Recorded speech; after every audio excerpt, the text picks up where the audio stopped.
Depuis notre plus tendre enfance, nous consommons. Nous avons tous un rapport aux objets, aux possessions, selon certains conditionnements, de par notre famille, notre société et l'environnement. Je vais vous dire pourquoi et comment je suis devenue minimaliste. Pendant très longtemps, je ne me rendais pas compte de mon rapport aux objets, combien je pensais qu'un objet, un vêtement, un bien, une possession pouvait me rendre plus heureuse et combien parfois je courais après la consommation et après ses dépenses. Et puis un jour, quelque chose m'a vraiment dérangée. Je me suis rendu compte que j'étais entourée de trop d'objets, que ça constituait un poids, quelque chose qui m'empêchait d'avancer, qui m'empêchait d'avoir de la clairvoyance.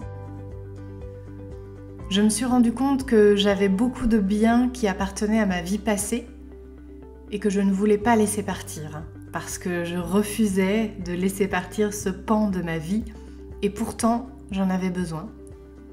Le jour où j'ai réussi à petit me débarrasser de ces objets, je me suis sentie plus légère et beaucoup plus à même d'avancer dans ma nouvelle vie. Il a fallu que je passe par une période intense et fatigante. J'ai fait un burn-out et je me suis rendu compte que le minimalisme était une discipline de vie qui me permettait de me faire du bien et de reprendre le contrôle de ma vie.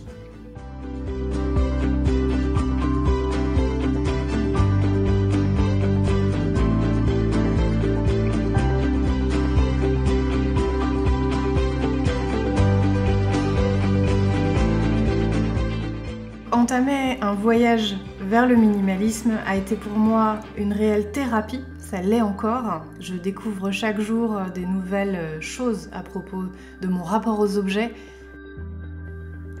Je découvre un nouveau mode de vie, beaucoup plus centré et plus ancré sur des priorités qui me sont chères, et je ressens un vrai allègement au quotidien.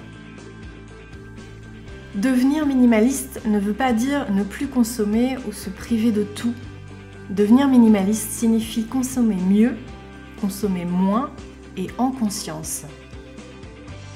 C'est bien plus que de posséder des objets, c'est aussi comprendre notre rapport à l'existence et au sens du matériel.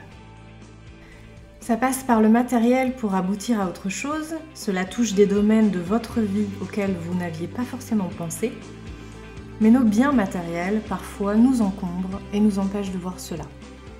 Alors si le minimalisme vous intéresse ou tout du moins vous rend curieux, je vous invite à vous abonner à cette chaîne pour entamer ce fabuleux voyage vers le mieux-être. Je m'appelle Nolwenn.